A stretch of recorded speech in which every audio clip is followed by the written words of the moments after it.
Hello, this is Dr. Deepanjali Kucharla.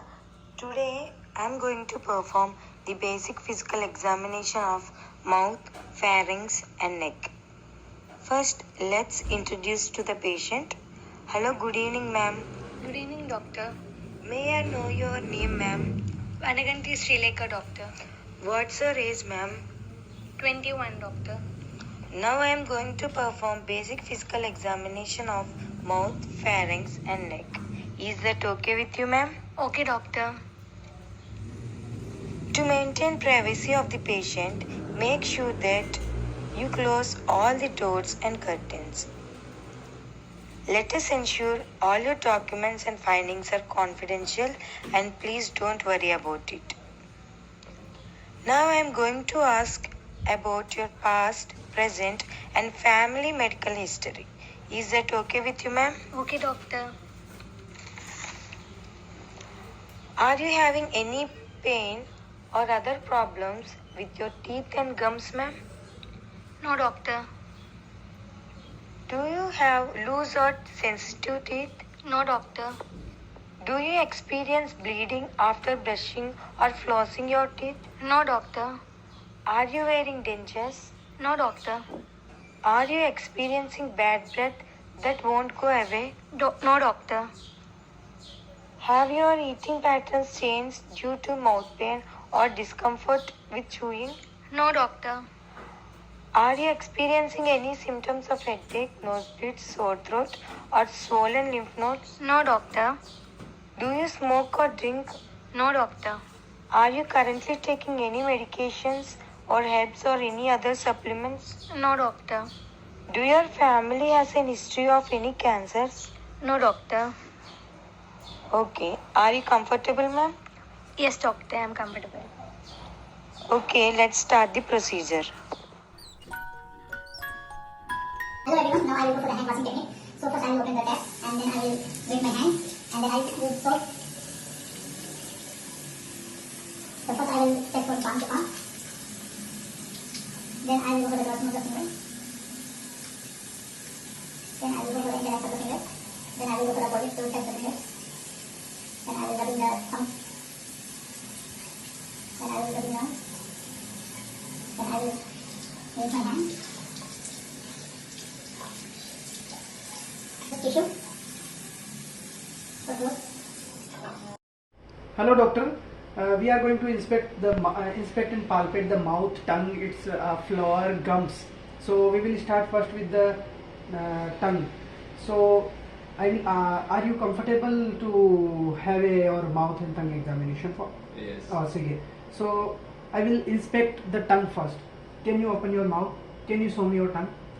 So I am going to use pale light and a tongue depressor for that. Okay, and then in the next one I am going to inspect the teeth and the gums.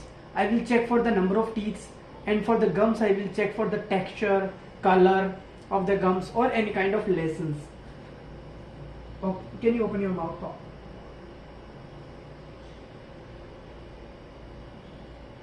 Okay, for the I will check for the gums, the color is pinkish, there is no any kind of lesions or any kind of edema in our patient, so it's all about normal. Next step, we are going to check for the tongue. So I will inspect the tongue, is it in the midline or any I will check for the tongue deviations. So for the tongue I will inspect the tongue. So in our patient, tongue is in the midline. I will ask our patient to just move the tongue in the left, okay, then in the right, okay, so it's all good. Then I will ask my patient to move his tongue on the upper, so I can inspect the floor of the tongue, and I will ask my patient to just move your tongue outside. So I will check for the frenulum.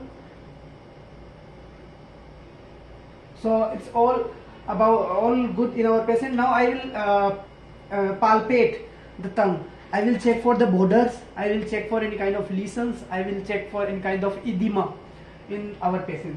So I will Okay, all good. So for the borders, all good. So we will inspect our patient so close in this type of conditions, because most of the risk factors for the cancers are like for the smokers, for the those who are chewing tobacco. So we should go through our patient through clothes to inspect and palpate the mouth carefully, so we can differentiate in our patient. Or so that's all good in our patient. Thank you.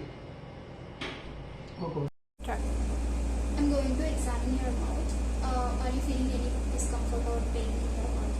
So I'm going to use pen light and tongue depressor to make sure everything is healthy. Can you open your mouth wide for me?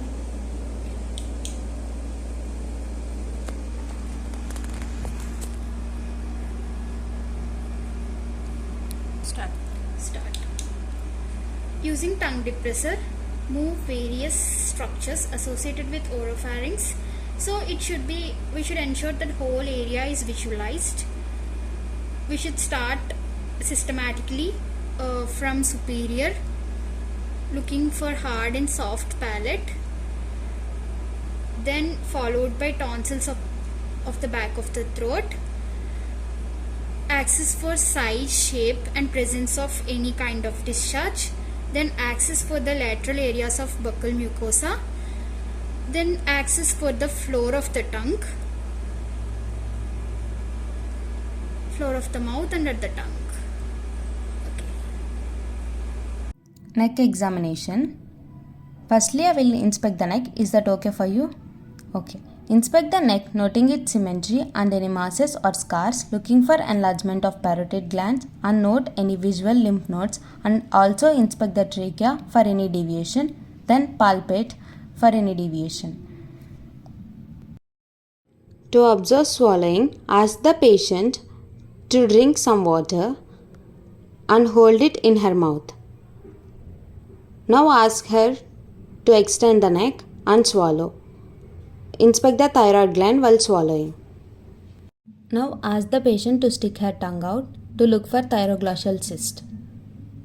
Then palpate the lymph nodes in the following sequence: periauricular in front of the ear, posterior auricular superficial to the mastoid process, occipital at the base of the posterior skull, tonsillar at the angle of mandible, submandibular, submental, superficial cervical, posterior cervical, deep cervical chain, and supraclavicular. While palpating, use the pads of second and third finger and note the lymph node size, shape, delimitation, mobility, consistency, and any tenderness. Palpate the thyroid gland.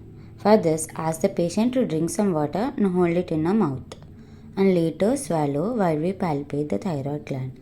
Ask the patient to flex the neck slightly forward to relax the sternocleidomastoid mastoid muscles. Place the fingers of both hands on the patient's neck. Displace the trachea to the right with the fingers of the left. With the right hand fingers, palpate laterally for the right lobe of the thyroid. In the similar fashion, examine the left lobe also. Note the size, shape and consistency of the gland and identify any nodules or tenderness. Assess for lumps. If you find any, assess for fluctuance and transillumination, which are suggestive of a fluid-filled lesions.